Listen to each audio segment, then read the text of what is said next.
Chuck Schumer is under fire after 8 Democrats decided to vote along with Donald Trump and the Republican Party in the Senate, and the government shutdown is now over. This is not good, obviously, for those who are on Obamacare. This really does put those ACA subsidies as something that's just kicked down the road. They are literally playing with people's lives.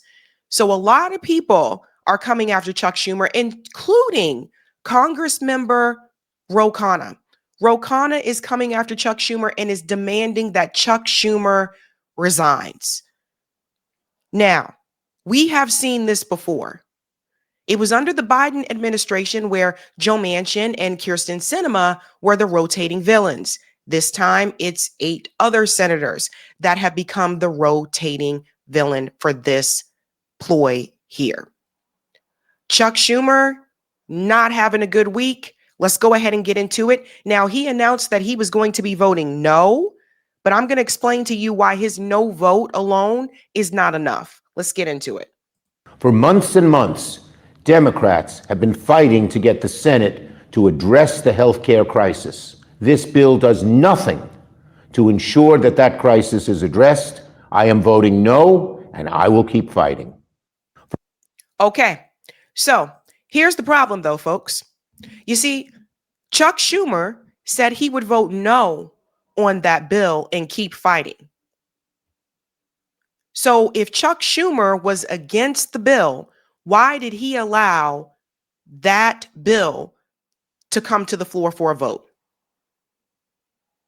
Chuck Schumer is the leader in the Senate.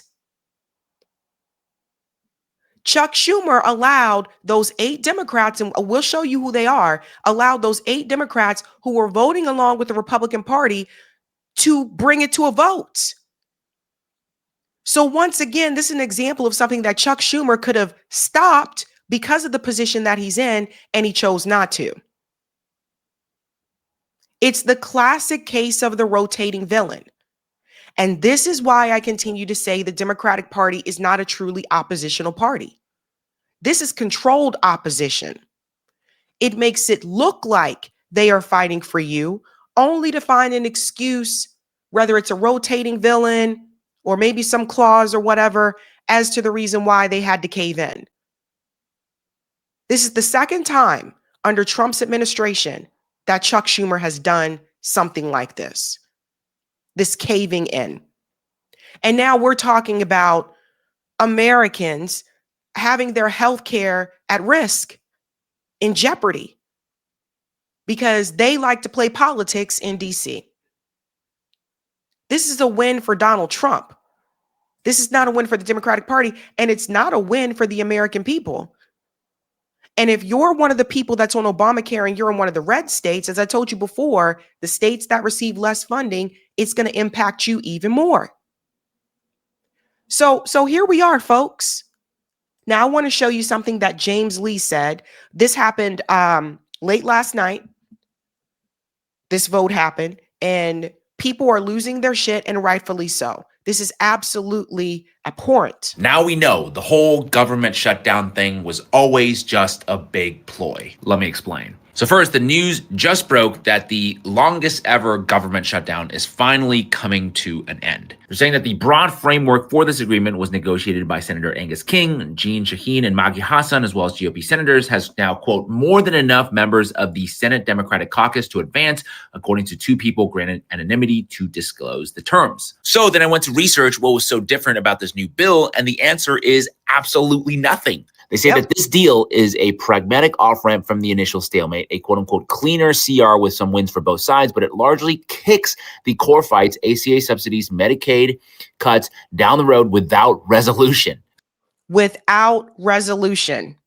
And Chuck Schumer allowed this bill to come to the floor for a vote. Let me tell you something, guys. They already know if they have the votes or not. They already know. It's just like when we were talking about force the vote for Medicare for all. They already knew they didn't have the votes on the Democrat side in the House to push forward Medicare for all. So the idea with force the vote was that it would put pressure on Nancy Pelosi. you'd get those votes anyway. And then you would see who voted against it. And all those politicians would have a primary challenge. That was the whole point of force the vote. And to get people in there who support Medicare for all. This game that they're playing now, this game they're playing with people's health care, again, it just reaffirms my support here for Medicare for all. This is what I was saying before. If we had universal health care in this country, we wouldn't have to worry about this. You see what they're doing? Our government is playing with your health. That means they're also playing with your life. Let's continue on here with James. So why the vote now? Well, it's this. One of the main reasons why the shutdown began in the first place is because the Democrats feared electoral backlash from their base. This is an article from last month, and they said that, quote, it's been clear to them that the American people don't want to see a Democratic Party that capitulates to a Republican extremism.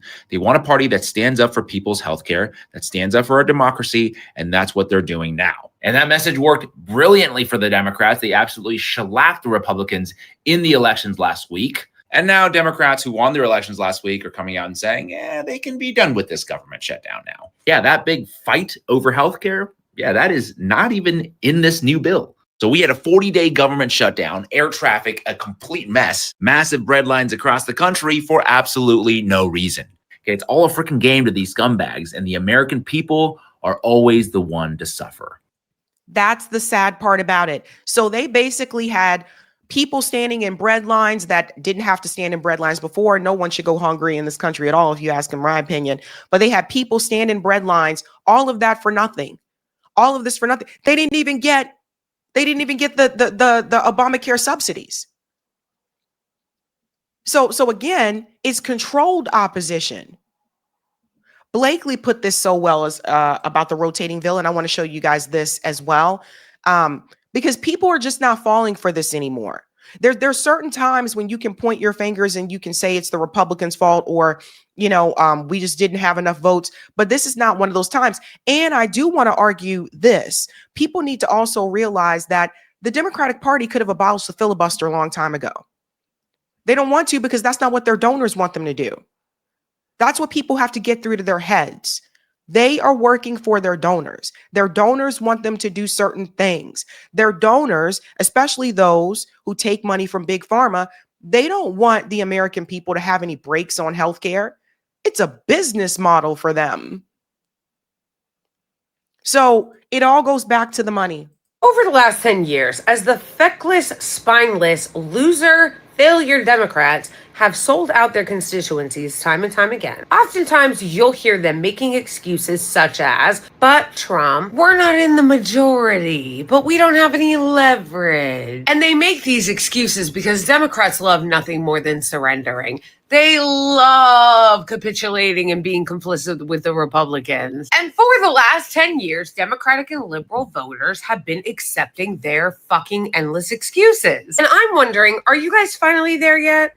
Like, this question's for the norm libs. I mean, rank and file liberal Democratic voters, those of you who are usually the first to race up to the front right after the Democrats gave up their leverage and sold you out to go. What were they supposed to do? Are you guys there yet? Are you tired yet? Are you tired of being gaslit, thrown under the bus, fucked over, sold out? Also that this pterodactyl and his corrupt, incompetent fucking colleagues can look you in the face and lie to you and tell you to get over it and that they tried. So everybody knows these were the Democrats that voted to reopen the government and fuck you over. This is going to help the Republicans double your healthcare costs, because you know what they got? You know what the Democrats got? Nothing. They got nothing. And you know what? Let me correct that. When I say they didn't get anything, I mean they didn't get anything for the American people. They didn't get anything for you. They did get something for themselves. I'll tell you at the end of the video why they voted to reopen it and what they got. Chuck Schumer did this on purpose. None of these people are up for re-election in 2026. They think you're dumb because that part. See, this is the thing that people need to pay attention to, right? None of those senators are facing re-election in 2026. They're going to be there for a while. This is also the thing that pisses me off about the Senate seats, because it's 6 years and not 2 years like the House. So Chuck Schumer knows they can't be replaced anytime soon. So what they do is they get people, well, they probably didn't have to get John Fetterman, But what they do is that they get people that they know aren't going anywhere anytime soon. Let's just throw the blame on these guys. The rotating villain. We saw it with Joe Manchin. We saw it with Kirsten Sinema. This is not something that is new. But they got to have somebody to blame and say, well, it's because of them. But Chuck Schumer is the leader in the Senate, and he allowed it to come to the floor for a vote. He already knew that they didn't have enough votes to hold. That's the part a lot of times I think a lot of American people don't realize is that they already know what the votes are going to be before they decide to bring it to the floor for a vote. Ay, ay, ay. This is the Joe Manchin Kirsten Sinema playbook. They want to fuck you over on a certain policy, or they want to sell you out on something, and so they find the lawmakers that are the least vulnerable in that moment. Kirsten Sinema and Joe Manchin, when they knew they weren't going to run for re-election and people already hated them, now these are the boogeyman of the day. But don't let the point escape you. This is on Chuck Schumer and their so-called leadership, because if it wasn't them, it would be a new group. It's a revolving door of sellout, corrupt, weak fucks. This is just this year's crop. Angus King is an independent. They know John Fetterman will never win re-election. Jeanne Shaheen is retiring, and the others aren't up for re-election until 2028. Long enough for you to forget. Do you see how this game is played? This motherfucker really put out that statement after he had already caved, going, I voted no, and I'm going to keep it. You voted no. Who gives a shit? You're the leader of the Senate. See, because these people think you're stupid and they have no respect for you, they think you're not going to notice that even though he's going, well, I voted no, so don't get mad at me. The reason why they even had that vote is because he allowed it. He allowed it. That's the part that I think, again, a lot of people who are not engaged in politics don't have the time to, just don't really understand that. But these are the people that they're calling the traitors. Right? Dick Durbin, John Fetterman, who's actually really a Republican, cosplaying as a Democrat. Tim Kaine, you know, the guy who was against a woman's right to choose, that Hillary Clinton chose as her running mate. Angus King is basically an independent from Maine. He's always been trash. Catherine Cortez Masto, Maggie Hassan, Jeanne Shaheen, and Jackie Rosen. So they always find, there's always the people that are there to do the bidding of the establishment, to do the bidding of the corporations. That's why nothing gets done for us. So do you see? Now, people are saying everybody needs to primary challenge those people. Problem is, once again, they're not up for re-election anytime soon.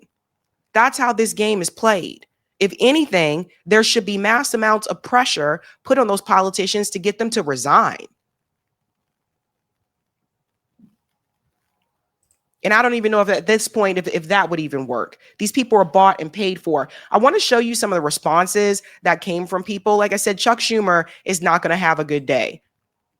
Here's the response from Bernie. Tonight, 8 Democrats voted with the Republicans to allow them to go forward on this continuing resolution. And to my mind, this was a very, very bad vote. What it does, first of all, is it raises healthcare premiums for over 20 million Americans by doubling, and in some cases tripling or quadrupling. People can't afford that when we are already paying the highest prices in the world for healthcare. Number two, it paves the way for 15 million people to be thrown off of Medicaid and the Affordable Care Act. Studies show that will mean that some 50,000 Americans will die every year unnecessarily. And all of that was done to give $1 trillion in tax breaks to the 1%. As everybody knows, just on Tuesday, we had an election all over this country. And what the election showed is that the American people want us to stand up to Trumpism, to his war against working class people, to his authoritarianism. That is what the American people wanted. But tonight, that is not what happened.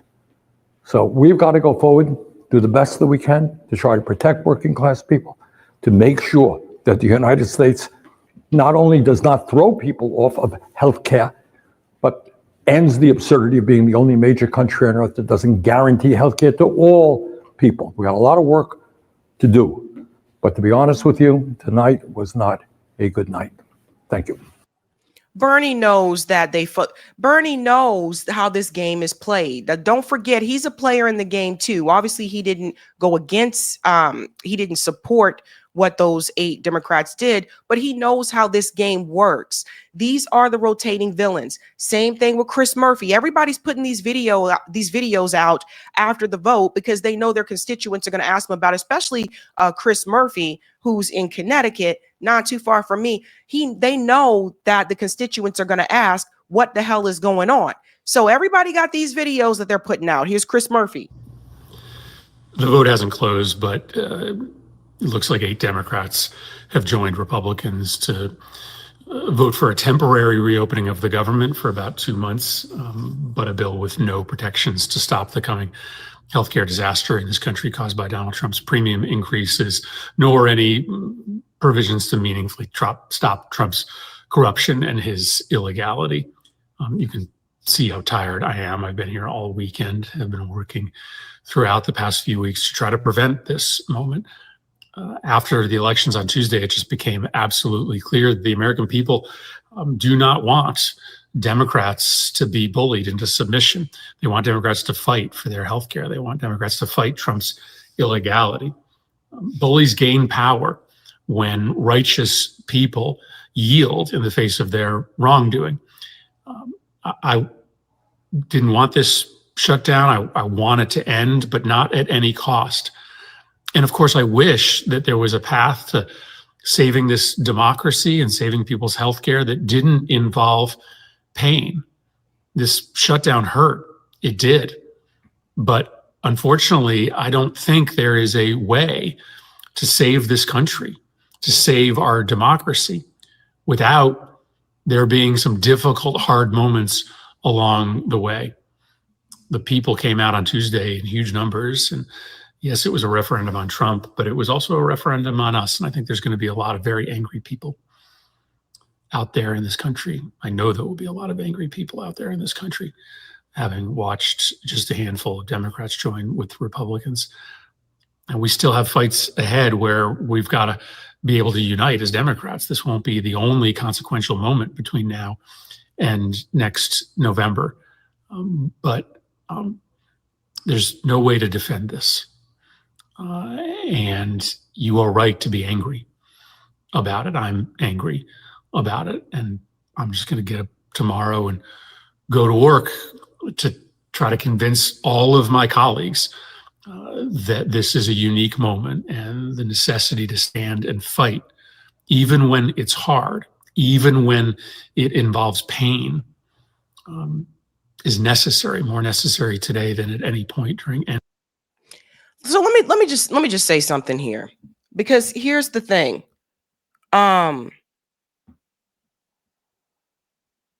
Here's the thing. At the end of the day, this helps Donald Trump. This doesn't help the American people. It doesn't help people that are on Obamacare. And all those days went by with the government shut down, with people not receiving paychecks, with people having to stand in bread lines. All those days went down for nothing. For nothing. It's controlled opposition. And people keep saying, well, Sabby, da-da-da. No. The Democratic Party keeps making the case for me that we need a third party, that we need a stronger party. There's the Green Party, there's PSL, but we need a party for the working people. Now, the Green Party has the most ballot access, but there's differences, there. Some people don't agree with everything on the Green Party's agenda. I understand that as well. But the reality is the Democratic Party keeps making the case for me that we need another party, that there needs to be a party that is a true party for the working class, a party that is for the workers, that is not for these corrupt politicians, the billionaires, the donor class, the corporate, the corporations, the military industrial complex. This just reaffirms my position on that. Because as I said before, like I told you, they would rather give Trump a win than to give a win to their left. That is what we have seen time and time again. And Khanna So far, he is the only politician that has put out the call. Senator Chuck Schumer is no longer effective and should be replaced. If you can't lead the fight to stop healthcare premiums from skyrocketing for Americans, what will you fight for? This post has over 66,000 likes. Pretty sure a lot of people are going to be talking about this today. Senator Chuck Schumer is no longer effective. I would say he wasn't effective to begin with, right? But Ro Khanna is the only politician who's demanding that Chuck Schumer is replaced. My response to this was Chuck Schumer said he's the guardian of Israel and he's in Congress to make sure the left remains pro-Israel. Chuck said, screw those kids who need health care. And this is something I want people to think about. I would not be surprised if Chuck Schumer is not working behind the scenes with Israel to keep Trump in power.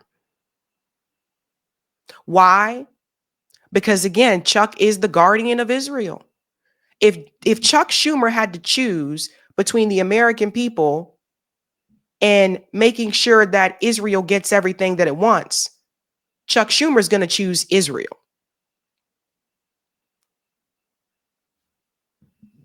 That's the harsh reality people have to come to deal with.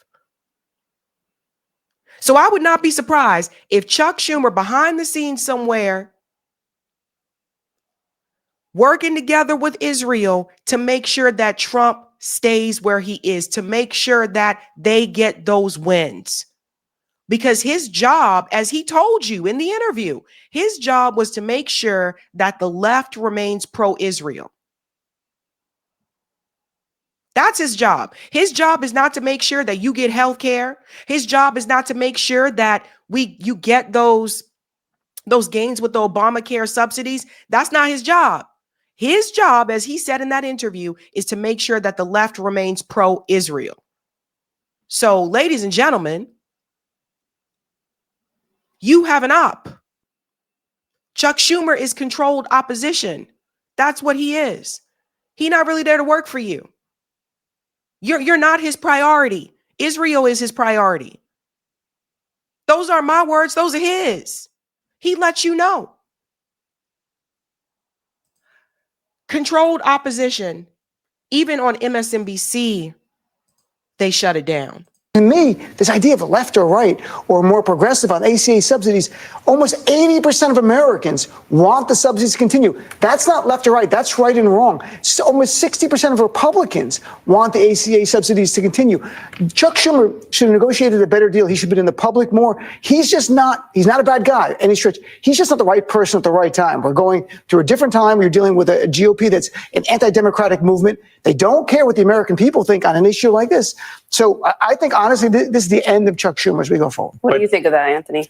You know, I've never been a Chuck Schumer fan. Look at this. 2 votes. But I'm not ready to write his obituary just yet. I mean, you don't get to be the Senate Democratic leader for as long as he has without some raw political skills. And explain to me then from a purely political or raw calculation, what is it that Chuck Schumer's doing? Winking and nodding to like a cohort? I started with, I'm not his fan. I'm just trying to acknowledge his raw political instincts. I feel he walks around with his flip phone from another era. God bless flip phone. I don't want the flip phone lobby. I think I said this last time I was here to come after me when I was criticizing Chuck Schumer. But I didn't mean it as a critical thing. I just meant saying, like, help me understand what could possibly a political calculation for Chuck Schumer here. Because to your point, if he's looking at where some parts of the party are going, if he's looking at where some people who are up for election, why would he say emphatic no and then make it even more? So okay, I can offer because it's a game. It's a game. Like I said, he told you what his job is. Please, because the emphatic no only makes him look weaker. Doesn't make him look stronger. If he's trying to, I guess what I was going to say really quickly, just to finish up, is like if he understands that he has some people in a vulnerable position, then you're the leader. Come out and say, guys, I got to help these people. I'm going to lead them to the promised land. But he's out here saying no. And then he's being undercut by this cohort. Well, we don't know, but it is possible that he said emphatically no. No. Yeah, we don't know what the political motivation is, right? But one possibility, just offering this, is that he thinks it's better for the politics of the party to for him to say no, but for other people who are not facing re-election, who are maybe not facing a potential challenge as leader, to take the heat. And you can kind of have your cake and eat it too. So have your cake and eat it too. She said it, I didn't. So here's the thing. This is what I was talking about. He would rather give a win to the Republican Party and to Donald Trump than to actually hold the line. Chuck Schumer didn't endorse Zohran Mamdani. And he said the reason he didn't is because he's a guardian of Israel. But he's going along with Trump's agenda. Hold up. Everybody listen. I'm registered no party affiliate. I'm not in the Democratic Party or the Republican Party. Democrats, listen up. You got to hear this for a second. Chuck Schumer would not endorse Zohran Mamdani, but he's willing to give Trump what he wants. Ding, ding, ding. They are willing to go along with the right instead of going along with people to their left to give the American people what they need. Mr. Guardian of Israel. That's his role. More responses here. Zohran said this deal dramatically hikes healthcare premiums and only exacerbates the affordability crisis. It should be rejected, as should any politics willing to compromise on the basic needs of working people. That's the response there from Zohran. Nina Turner, you allowed a vote on a deal you didn't support? Resign. Governor Gavin Newsom's office, pathetic. This isn't a deal, it's a surrender. Don't bend the knee. And I want to show you something here. Libera Cat responded to Nina and said that was the plan and way out for him all along, Nina. His only way out of this was to find people on his side who can take the hit, do him a favor, or who is retiring to vote yes to reopen. It's all a game. Wake up, people. Yeah, it's, my frustration is with the working class people, like not at them, but for the working class. That's my frustration. That's where that comes in, because they're literally just playing with people's healthcare. They're playing with people's lives. And it's a game. It's a game. Like they're literally a monopoly board. And we're the pieces on the monopoly board. And they're just moving us around. And it's disgusting. It's sick. So, no, the Democratic Party is not a truly oppositional party. It's controlled opposition. And I hope that now people see Chuck Schumer caving to Donald Trump once again. I hope that now more people will see that for what it really is. But I really do feel bad for everybody that's on Obamacare.